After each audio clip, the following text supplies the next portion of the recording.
നിരവധി പ്രമുഖന്മാരെ ഞാനിവിടെ വിളിച്ചു വരുത്തി CBI ചോദിക്കും പോലെ ചോദ്യം ചോദിച്ച് അണ്ണാക്കിൽ പിരിവെട്ടിച്ച് വലിച്ചു കീറി കരയിപ്പിച്ച് ഊപ്പാട് വരുത്തി മതിലൊട്ടിച്ചിട്ടുണ്ട്.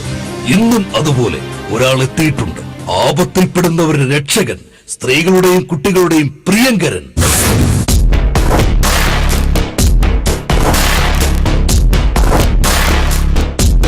മാത്രം സേവനമനുഷ്ഠിച്ച അദ്ദേഹത്തെ കാലമിന്ന് കേരളത്തിലെത്തിച്ചു. അതെ, he is the one and only Padmashri Spiderman. എന്താ ഇത്? തൂങ്ങിയോ ചാടിയോ പറന്നോ ഒക്കെയാണ് ഞങ്ങളൊരു എൻട്രി പ്രതീക്ഷിച്ചത്. അത് പിന്നെ അതികഠിനം, അതിനിഷ്ഠൂരം, പ്രജ്വല ഫലകം. അയ്യോ, ഇതൊന്നും അല്ല, ക്ഷയം. അത് മനസ്സിലായി. പക്ഷേ ആ പഴയ പ്രതാപത്തിനൊക്കെ എന്ത് സംഭവിച്ചു? പ്രതാപോത്തനൊക്കെ ഇപ്പോഴും സിനിമയിൽ അഭിനയിക്കുന്നുണ്ടല്ലോ. അതല്ല, നിങ്ങളുടെ പഴയ പ്രതാപത്തിന് എന്ത് പറ്റി? എന്ത് സംഭവിക്കാൻ? വയസ്സായ നിങ്ങളുടെയും ഗതി ഇതൊക്കെ തന്നെയാ. എവിടെയും ഇരുന്ന് ചുമക്കാം. പണ്ട് നല്ല പ്രായത്തിൽ ഒരുപാട് നല്ല കാര്യങ്ങൾ ചെയ്തിട്ടില്ലേ? പിന്നില്ലേ, കെട്ടിടം വീണ താങ്ങി നിർത്താനും ഓടുന്ന ട്രെയിനിന്റെ ഫ്രണ്ട് പോയി പിടിച്ചു നിർത്താനും ഒക്കെ ഞാൻ വേണമായിരുന്നു അമേരിക്കക്കാർക്ക്. അമേരിക്ക ഒരു കുത്തക രാജ്യമാണ്. താങ്കളാണെങ്കിൽ അതിന്റെ വക്താവ്.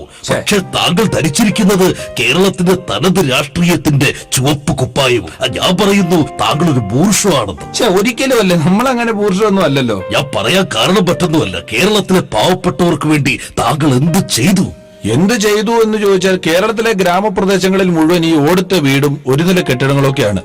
എനിക്ക് ഈ പശ എറിഞ്ഞ് പിടിപ്പിച്ച് പറന്നു നടന്ന് സർവീസ് ചെയ്യണമെങ്കിൽ കുറഞ്ഞത് 10 നിലയുള്ള 100 കെട്ടിടങ്ങളെങ്കിലും വേണം. അത് കേരളത്തിൽ എവിടെ ഉണ്ട്? പടിയായിപ്പോയി.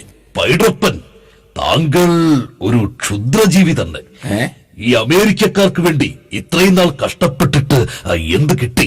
ഇത് ഞാൻ പറഞ്ഞല്ലോ കേട്ടോ, നാട്ടുകാർ. അല്ല, എന്നെ കൊണ്ട് ഇനി കാര്യമായിട്ട് പ്രയോജനമൊന്നും ഇല്ലാന്ന് മനസ്സിലായപ്പോ അമേരിക്കക്കാര് എന്നെ കൊണ്ടൊന്ന് ഗുരുവായൂർ നടക്കിരുത്തി.